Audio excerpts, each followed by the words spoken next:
Samantha हमेशा से सोचती थी कि उसके परिवार का घर साधारण था, कुछ भी खास नहीं। एक शांत पड़ोस में स्थित यह एक सफेद पिकेट बार्ड और एक अच्छी तरह से बनाए गए बगीचे के साथ एक आरामदायक 2 मंजिला घर था। फिर भी जब वह एक दोपहर धूल भरे अटारी में घूम रही थी तो उसकी नजर कुछ असामान्य पर पड़ी। दूर कोने में भूली हुई पेटियों के ढेर के नीचे उसने फर्श के नीचे छिपा हुआ एक संकीर्ण ट्रैपडोर देखा।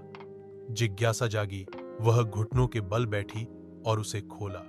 नीचे स्थित छोटा सीढ़ीदार रास्ता एक धुंधले बासी सुरंग की ओर जाता था। दीवारें पत्थर से बनी थीं और एक हल्की ठंडी हवा अंदर से फुसफुसाती हुई लग रही थी। दिल की धड़कन तेज होने के साथ सामंथा सावधानी से नीचे उतरी, उसकी टॉर्च अंधेरे को चीरती हुई। सुरंग उसकी उम्मीद से कहीं अधिक लंबी खिंची हुई थी, जो पृथ्वी के नीचे मुड़ती और मुड़ती थी। उसे यह एहसास नहीं हो रहा था कि वह अतिक्रमण कर रही है, कि कोई उसका इंतजार कर रहा है। अनंत काल के बाद सुरंग आखिरकार एक छिपे हुए कमरे में खुल गई। दीवारें पुरानी किताबों की अलमारियों से भरी हुई थीं, जिनमें अजीब चमड़े से बंधी हुई पुस्तकें थीं। कमरे के बीच में एक पुरानी मेज धूल भरे कागजों और पत्रिकाओं से घिरी हुई थी। जैसे ही सामंथा दस्तावेजों पर सरसरी निगाह डाल रही थी, उसके हाथ कांप रहे थे।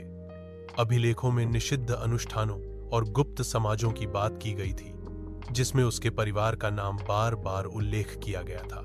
जैसे जैसे वह गहराई से पढ़ती गई, उसे एहसास हुआ कि उसके परिवार का इतिहास गहरे रहस्यों से जुड़ा हुआ है, ऐसे रहस्य जिन्हें दफन रहना था।